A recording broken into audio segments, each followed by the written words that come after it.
արցախցիները քաղաքացիություն ստանան, որպեսզի օգտվեն։ Հիմնական պահանջներից մեկը սա է, բայց օրինակ սա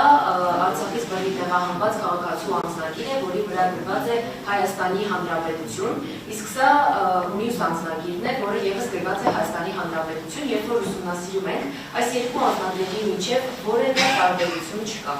Խնդրում եմ նշեք կապույտ է նույն գրություններն են գրված, խնդրում եմ նշեք ինչու եք այդ պահանջը ներկայացնում Արցախից բռնի տեղահանված քաղաքացիներին, ասելով հրաժարվեք Հայաստանի Հանրապետության այս անձնագրից, ստանալով Հայաստանի Հանրապետության այս անձնագիրը։ Որն է պատճառը, դուք ինչպիսի փոփոխություններ, ինչպիսի տարբերություններ եք տեսել այս երկու անձնագրերի միջև եւ ասացիք, որ հնարավոր է փոփոխություններ լինեն։ Այս կետը հնարավոր է դուրս գա ծրագրից որպես պահանջ, թե ոչ, շնորհակալություն։ Ինձ թվում է դուք պատասխանեցիք ձեր հարցին, բայց ես էլ կպատասխանեմ։ Խոսքը ոչ թե անձնագիր փոխելու մասին է, այլ քաղաքացիություն ստանալու։ Մեր հայրենակիցները, նրանց այն հատվածը, որ դեռ չի ստացել Հայաստանի Հանրապետության քաղաքացիություն, Հայաստանի Հանրապետության քաղաքացի չի համարվում Հայաստանի Հանրապետության քաղաքացի։ Եվ այդ մեր Հայաստանի Հանրապետության անձնագրերը ըստ էության եղել են ճամփորդական փաստաթղթեր հատուկ կոդով, դրա մասին բազմիցս խոսվել է, դա նորություն չէ, որպեսզի մեր հայրենակիցները ունենան շարժունակության հնարավորություն թե Հայաստանի Հանրապետություն, թե արտերկիր գնալու համար, բայց նրանք Հայաստանի Հանրապետության քաղաքացի երբեք չեն համարվել եւ կհամարվեն,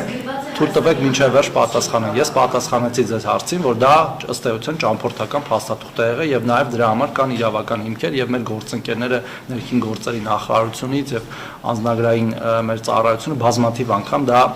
մեկնաբանել է։ Բովանդակության իմաստով այդ մարդիկ պետք է դառնան Հայաստանի Հանրապետության քաղաքացիներ, որովհետեւ եթե իրենք իրենց ապագան պատկերացնում են Հայաստանի Հանրապետության հետ, իսկ Հայաստանի Հանրապետությունն էլ ուզում է, որ պետությունը մենք ուզում ենք, որ իրենք պատկերացնեն իրենց ապագան մեր հետ, Հայաստանի Հանրապետության հետ, ապա դրա ձևը, դրա միակ ձևը քաղաքացիություն ստանալն է բոլոր դեպքերում։ Եվ այդ պահանջը երբեք չի փոխվելու, եւ մենք կարծում ենք, որ մեր հայրենակիցները արդեն նաև շատ լավ գիտակցելով, որ իրենց ապագան պետք է կառուցեն Հայաստանում, քանի որ այստեղ հնարավորինս ստեղծվում են եւ ստեղծվել են եւ կստեղծվեն պայմաններ իրենց գոյության համար եւ ես հիմա խոսում եմ, մենք հիմա միայն խոսում ենք օրինակ բնակ ապահովման ծրագրի մասին, բայց եկեք խոսենք մնացած բոլոր ծրագրերի մասին։ Կրթական, առողջապահական, այդ ամեն ինչը Հայաստանի Հանրապետությունը առաջին իսկ օրվանից հոգացել է եւ հոգացել է այնպես, որ մեր բոլոր միջազգային գործընկերները պարզապես մինչ օրս շոկի մեջ են, թե ինչպես կարելի է այդքան բարձր մակարդակով, այդքան մեծ ճգնաժամը կառավարել եւ ես էլ կարծում եմ, որ այդ ամեն ինչը ինչ պայման որ դրված է ճիշտ է եւ պետք է մնա, խոսքը այլ պայմանների մասն է, որովհետեւ ծրագիրը, եթե խոչընդոտներ են առաջացել, օրինակ այնտեղ ունեինք ընտանիքի անդամների, ընտանիքի կազմի վերաբերյալ խոչընդոտներ, ինչ որ տարիքի վերաբերյալ խոչընդոտներ, որոնք աստիճանաբար ուղղվել են եւ եթե ելի այդպիսի դեպքեր կլինեն եւ նաեւ համակարգային, այո, մենք պատրաստ ենք նաեւ դրանք ուղղել։ Եթե ունես Հայաստանի Հանրապետության անձնագիր, դու Հայաստանի Հանրապետության քաղաքացի չես համարվում։ Դուք շատ լավ գիտեք այդ հարցի պատասխանը, ես էլ պատասխանեցի։ Ես պատասխանեցի ձեր հարցին, արդեն պատասխանեցի։